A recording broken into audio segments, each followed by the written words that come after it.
hospital was in operation in 1993. In the year around 2000-2001, one Mr. Vijay Mehta, in collusion with certain certain ex-trustees led by Mr. Chetan Mehta, Niket Mehta and others, forged signatures of my father and mother to appoint themselves as permanent trustees.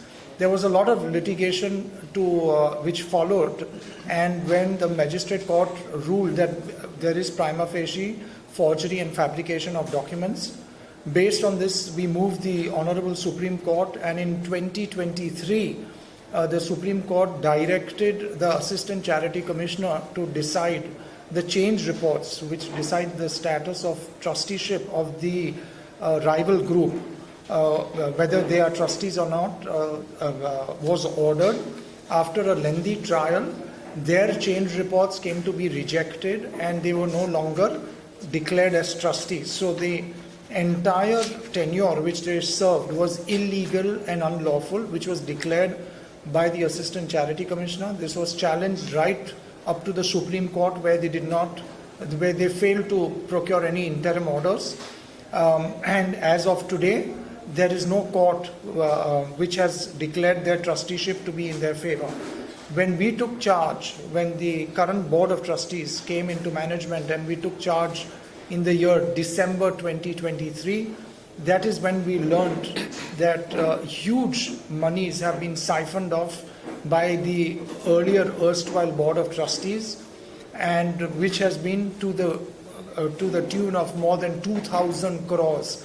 There were forensic audits which were conducted by the current board of trustees, and what has come to light is shocking, that through bogus bills, fictitious purchases, donations which have been bogus, a lot of monies have been siphoned off, and most of these ex-trustees are NRIs, which are Dubai residents and residents of Belgium, and they have transferred these monies and bought huge assets in their favor.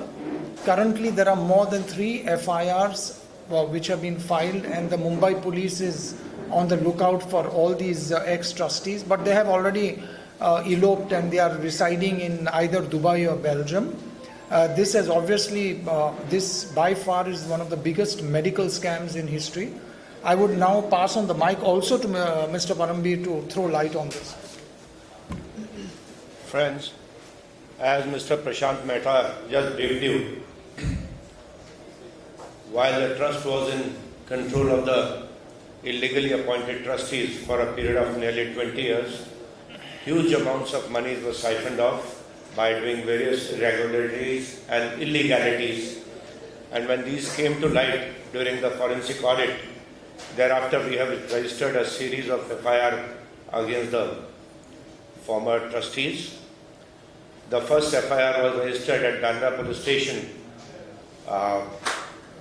which was again under the sections of forgery, cheating, misappropriation.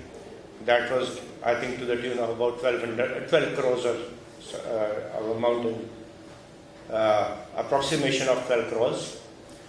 Thereafter, we lodged further complaints with the Bandra Police Station for siphoning of funds to the tune of 44 crores in guise of legal fees. These amounts were siphoned off and they were shown as legal fees paid to the advocates. When police failed to register the FIR, we approached the Court of Honorable JMFC, 12th Court at Bandra Courts, and the Honorable JMFC directed the police to register an FIR under the sections of forgery, cheating and misappropriation, and the amount involved was 44 crores. Further, in the forensic audit, it came to notice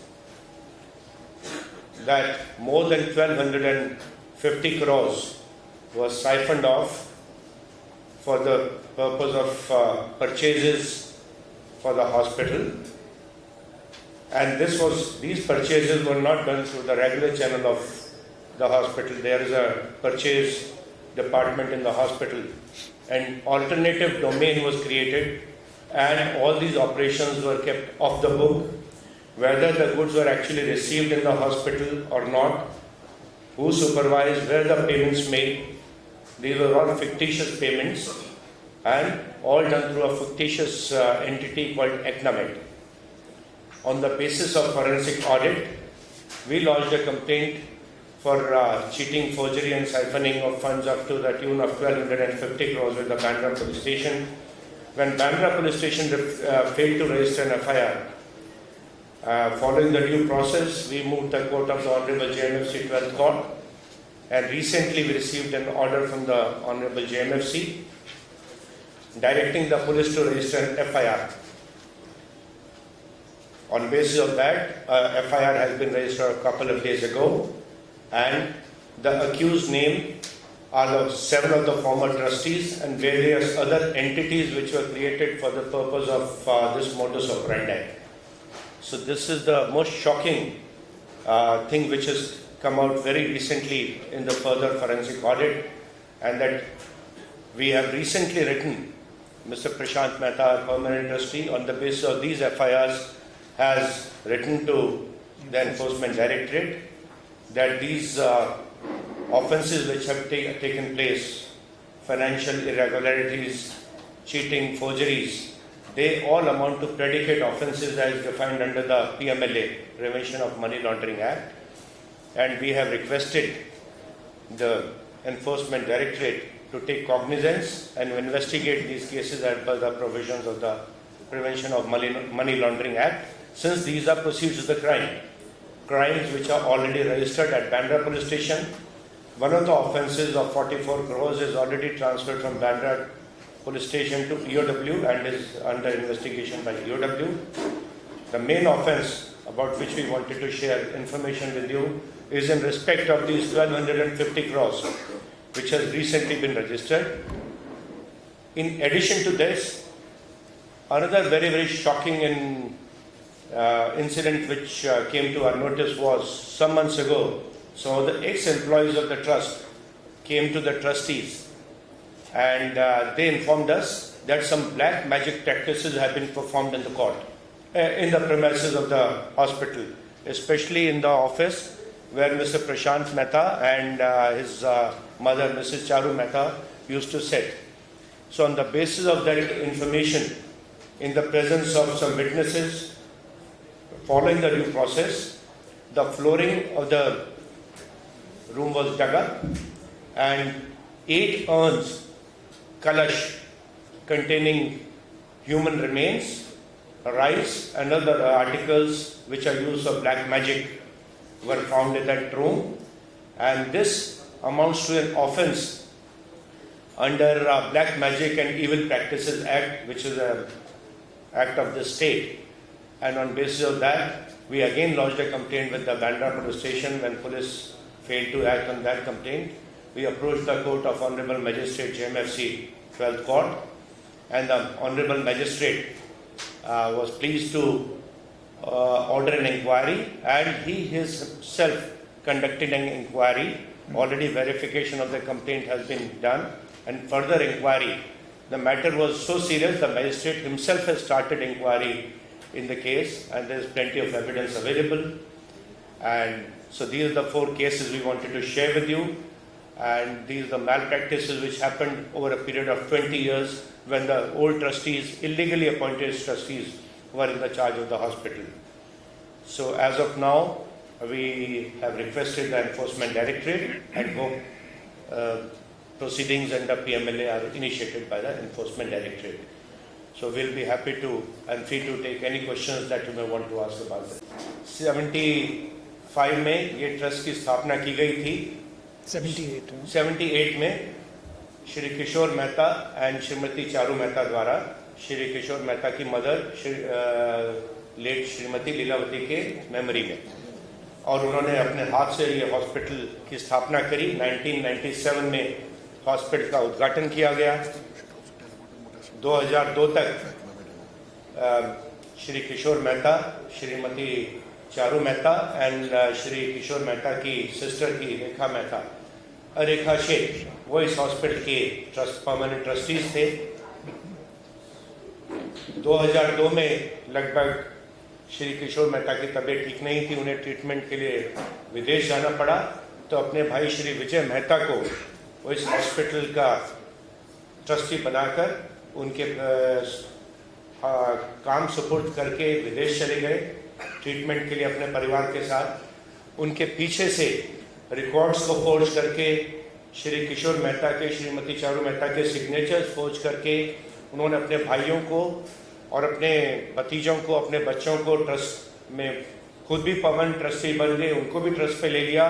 और यहाँ तक कि श्री किशोर मेहता जिन्होंने अपने हाथ से ये hospital बनाया था, उनको इस ट्रस्ट से बाहर कर दिया था।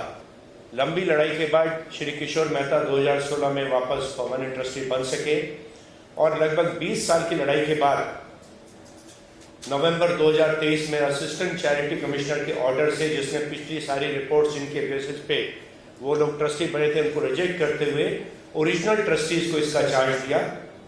और जो प्रेजेंट ट्रस्ट है जिसमें श्री किशोर मेहता 20 साल की लड़ाई, 22 साल की लड़ाई में उनकी तबीयत भी खराब हुई, बहुत सफ़र भी किया, लेकिन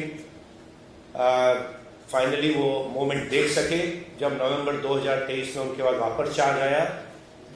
दुर्भाग्यपूर्ण था कि मई 2024 में श्री किशोर मेहता चल बसे, हमारे साथ नहीं है वो, लेकिन ये उन्होंने देखा कि हॉस्पिटल का चार्ज हमारे पास वापस आ गया था ट्रस्टीज के पास।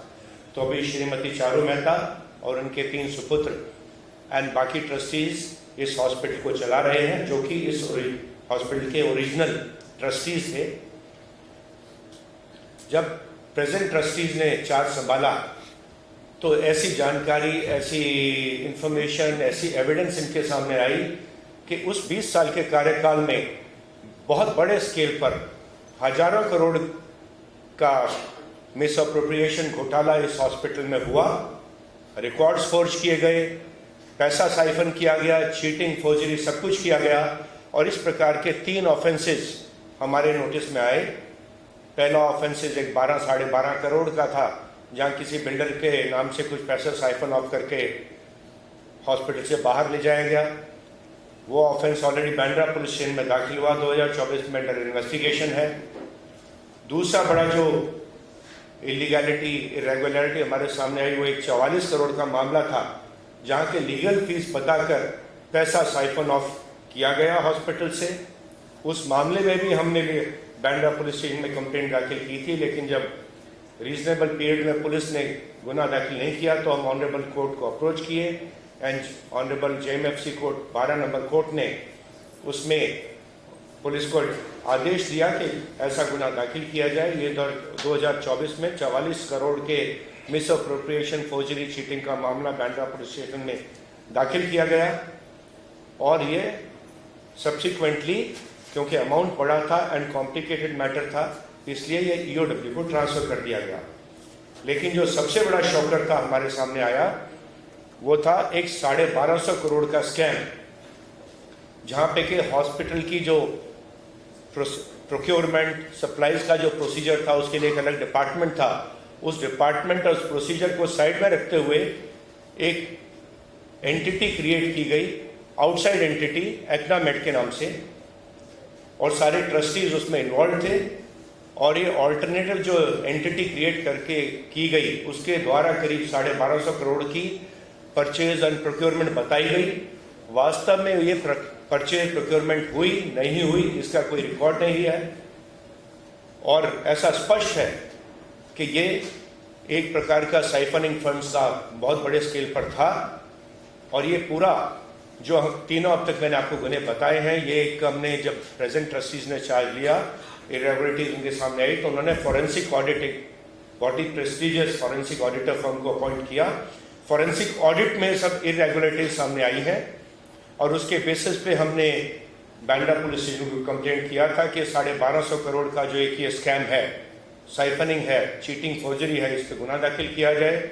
जब पुलिस ने इस पे एक्ट नहीं किया तो अगेन हम पहले जो IPC में सेक्शन 156(3) होता था और अब BNSS में सेक्शन 175(3) में हम ऑनरेबल कोर्ट को अप्रोच हुए एंड ऑनरेबल कोर्ट ने ऐसा आदेश दिया बांद्रा पुलिस स्टेशन को, इसमें तुरंत गुना दाखिल किया जाए। और 2 दिन पहले ही ऐसा गुना 1250 करोड़ की साइफनिंग का गुना 7 पुराने ट्रस्टीज और जो उसके अलावा बहुत सी एंटिटीज हैं जो कि क्रिएट की गई थी, इसको एक वेब ऑफ कंपनीज बनाया गया था पूरा इस साइफनिंग के लिए उन सबके विरुद्ध गुना दाखिल करके इन्वेस्टिगेशन बांद्रा पुलिस ने शुरू कर दिया है।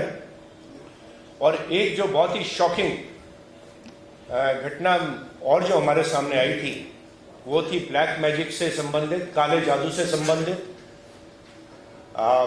जब चार्ज प्रेजेंट ट्रस्टीज ने लिया तो कुछ एम्प्लॉयज थे, उन्होंने आके बताया कि जिस रूम में आप बैठते हैं, प्रशांत भाई बैठते हैं या मिसेस चारू मेहता बैठती हैं, इस रूम में कुछ ब्लैक मैजिक करके आर्टिकल्स कुछ फ्लोर के नीचे दबाए गए हैं।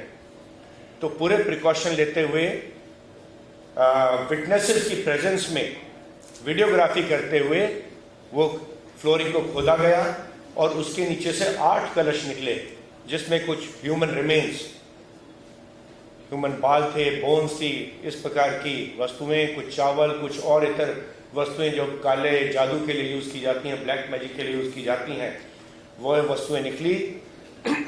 8 इस प्रकार के कलश नीचे से निकले। पूरा ये वीडियोग्राफी की गई, सील किए गए वो आर्टिकल। उसके बाद हमने बांद्रा पुलिस स्टेशन को अप्रोच किया कि ये जो महाराष्ट्र का एक एक्ट है black magic and evil practices and inhuman practices का एक्ट, उसके तहत इसमें गुना दाखिल किया जाए। जब गुना दाखिल नहीं हुआ तो हम वापस ऑनरेबल मजिस्ट्रेट की कोर्ट में गए कि इसके पुलिस को आदेश दिया जाए, लेकिन ऑनरेबल कोर्ट ने इसमें पुलिस को आदेश ना देते हुए खुद ही इंक्वायरी इसके केस में शुरू कर दी है। जो BNSS का नया सेक्शन आई थिंक 228 है, कोर्ट ने इसमें इंक्वायरी ऑलरेडी शुरू कर दी है। तो एक कोर्ट ने भी इसका बहुत ही गंभीरता पूर्वक इसका कॉग्निजेंस लिया है और ये सारे ऑफेंस जो साइफनिंग ऑफ के इरेगुलरिटीज के हुए, करीब कई हजार करोड़ का जो यहाँ घोटाला हुआ है इस हॉस्पिटल में, हमने उसके आधार पर एनफोर्समेंट डायरेक्टरेट को लेटर लिखा है प्रशांत भाई ने और ऐसा रिक्वेस्ट किया है एनफोर्समेंट डायरेक्टरेट से कि जो जितने FIR हुए हैं ये सब प्रेडिकेट ऑफेंसेस हैं prevention of money laundering act के तहत, और ये प्रोसीड्स ऑफ क्राइम है, गंभीर गुने की प्रोसीड्स हैं। तो ये एक फिट केस है PMLA में इन्वेस्टिगेशन करने के लिए। इसने हमने ऐसी रिक्वेस्ट ED से की है कि इस केस में PMLA के तहत अपनी जांच शुरू की जाए। सर यहाँ तो सवाल आपने पहले आपने कहा एक तो घोटाला हुआ है तो ऑडिट होता है हर साल मेरे ख्याल से, हर मंथ ऑडिट होगा। तो एक साधारण ऑडिट में और फॉरेंसिक ऑडिट में फर्क होता है। ऑडिट तो हर साल होता है, लेकिन जब कुछ इस प्रकार की इरेगुलरिटीज, इलीगैलिटीज सामने आती हैं जो कि नॉर्मल ऑडिट में नहीं दिखाई देती, तो बहुत ही in depth audit over a period of time 20 years में क्या हुआ, 1 साल का ऑडिट और जो 10 साल का ऑडिट था उनमें क्या कनेक्शन है, उसके लिए फॉरेंसिक ऑडिट की आवश्यकता पड़ती है। तो पूरे 20 साल के पीरियड को ध्यान में रखते हुए जो एक फॉरेंसिक ऑडिट एक स्पेशलाइज्ड एजेंसी के द्वारा करा के किया गया, उसमें पूरा घोटाला सामने आया। वरना 1 साल के ऑडिट में इतनी बड़ी इरेगुलरिटी इतने बड़े पीरियड के दौरान जो हुई, मालूम नहीं कौन ऑडिटर था, उनका क्या रोल था इसमें, उसके बारे में मुझे कुछ कहना नहीं है। इन्वॉल्व थे नहीं थे उस समय के ऑडिटर्स, उसके बारे में मैं ऑफ द हैंड कुछ कहना नहीं चाहूँगा। जादू किया गया, मैजिक किया गया जी, काला जादू, ब्लैक मैजिक किया गया। ट्रस्टी का ऑफिस से बन रही है तो वहाँ पे कौन सा सामान जा रहा है, कौन सा सब लीगल चेक होता है, सब आता होगा। वो तो आगे उस समय के ट्रस्टीज, तो जो मैनेजमेंट में थे ट्रस्टीज, वही तो ये करवा रहे थे। मिसेस चारू मेहता तो परमानेंट ट्रस्टी उस समय भी थी, प्रशांत भाई उस रूम में अब जाके बैठने लगे हैं। सो उनको उस समय लगा कि ये कंट्रोल उनके हाथ से जा रहा है। पता नहीं कौन से समय में इस काल के दौरान कभी उन्होंने इस प्रकार की वस्तुएं, मिसेस चारू मेहता जिस रूम में बैठती है या प्रशांत भाई जिस रूम में बैठते हैं, किसी भी समय ये वस्तुएं वहां दबा दी गई। और वो तो जो इन्वेस्टिगेशन होगा, कोर्ट की इंक्वायरी होगी, उसमें सामने आ जाएगा इसके पीछे किसका हाथ है। हमने तो जितने पुराने ट्रस्टी हैं उनके सबके नाम दिए हैं और उनकी इन्वॉल्वमेंट के साथ ही ये सब, उनके अप्रूवल से, उनकी इन्वॉल्वमेंट से ही ये सारा काले जादू की, ब्लैक मैजिक और जो इविल प्रैक्टिस है की गई थी।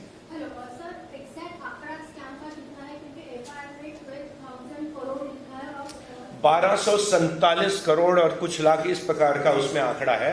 12-12.5 करोड़ से थोड़ा सा कम है। उससे पहले एक 44 करोड़ का है, उससे पहले एक 12.5 करोड़ का है। और एक बार इन्वेस्टिगेशन शुरू होगा तो क्या क्या सामने आएगा, देखते हैं क्या होता है।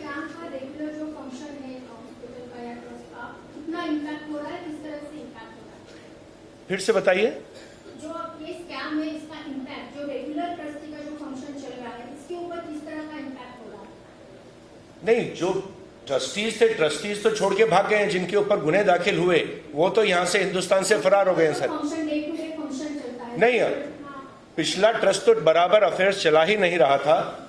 ये तो जो प्रेजेंट ट्रस्टीज हैं जिन्होंने ओरिजिनली ट्रस्ट बनाया था पब्लिक सर्विस के लिए, चैरिटेबल पर्पज के लिए, तो अब फिर से जिस पर्पज के लिए हॉस्पिटल बनाया गया था, अपने लिए फायदा कमाने के लिए नहीं था, चैरिटी के लिए हॉस्पिटल बनाया गया था। अपनी मदर के नाम से श्री किशोर मेहता ने हॉस्पिटल चैरिटी के लिए बनाया था। तो उसी काम में ये लोग ट्रस्टी लगे हैं, जी जान से लगे हैं। मिसेस चारू मेहता की उम्र आज 83-84 वर्ष है। रोज आके अपने हाथ से पेशेंट्स की सेवा करती हैं, उनका हालचाल पूछती हैं, पर्सनली अफेयर्स में इन्वॉल्व होती हैं।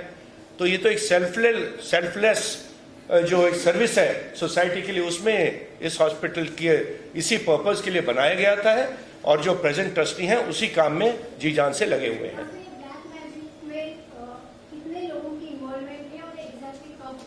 हमने जो पिछले 60 ट्रस्टी थे, या कितने नंबर था, मैं अभी आपको चेक करके बता दूंगा कितने लोगों का इन्वॉल्वमेंट था। 7 है। 7, ये मेरे पास कंप्लेंट है। 7 लोगों को के नाम से, और इसके अलावा इनके जो साथी थे नोन एंड अननोन अक्यूज, उनके खिलाफ हमने ये कंप्लेंट ऑनरेबल मजिस्ट्रेट के सामने की है। 7 नोन एंड अदर्स, और ये ऑनरेबल मजिस्ट्रेट ने इसमें खुद इंक्वायरी शुरू कर दी है। जी सर। लेकिन बांद्रा पुलिस स्टेशन ने इसका एक्शन क्यों ले लिया? आप उसको भी अप्रोच कर चुके, आपने एविडेंस भी दे चुके। नहीं, हम पुलिस से तो हम नहीं पूछ सकते कि क्यों नहीं किया, बट कोर्ट में उन्होंने जो अपना जवाब फाइल किया था उसके आधार पर कोर्ट का जो हमारी कंप्लेंट के बारे में समाधान हुआ। हमारा आरोप कोई बांद्रा पुलिस स्टेशन पे नहीं है, लेकिन कोर्ट का जब समाधान हमारी कंप्लेंट पे हुआ उसके बाद कोर्ट ने इसमें एफआईआर करने का आदेश बांद्रा पुलिस स्टेशन को दे दिया है। बट हम स्ट्रांगली अर्ज करते हैं बांद्रा पुलिस स्टेशन को और एनफोर्समेंट डायरेक्टरेट को to take action and try to see कि कुछ हो सकता है, to bring the accuse back.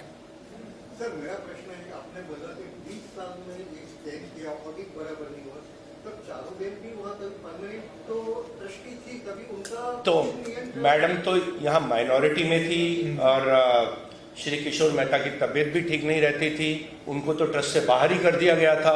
Majority में ट्रस्टीज थे, तो वो सारे कंट्रोल हॉस्पिटल करके इस प्रकार के कब्जा पूरा स्कैम कर रहे थे। पूरा कब्जा उनके पास ही था। श्रीमती चारू मेहता के पास कोई पावर नहीं रह गई थी। जब ज्ञान था उस टाइम पे अनिकेत मेहता की ऐसा कुछ निकेत मेहता और उनका कुछ मारामारी भी हुआ कि बांद्रा पुलिस स्टेशन में कंप्लेंट भी हुई। बहुत सी घटनाएं हुई हैं, कंप्लेंट हमने कर रखी है। वो तो अब छोटा रह गया मामला, वो मामला तो बहुत छोटा रह गया। अब तो उससे बहुत बड़ी बड़ी घटनाएं और क्या क्या दुर्घटनाएं कह सकते हैं हो चुकी हैं, क्या षड्यंत्र हो चुके हैं, ब्लैक मैजिक तक कर उतर आए हैं, ह्यूमन रिमेन्स फ्लोर के नीचे दबाए गए हैं।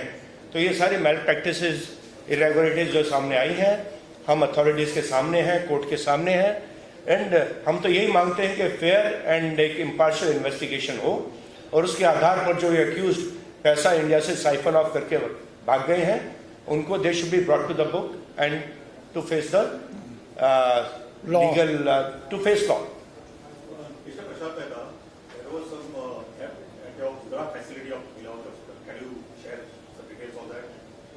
Yes, so even there,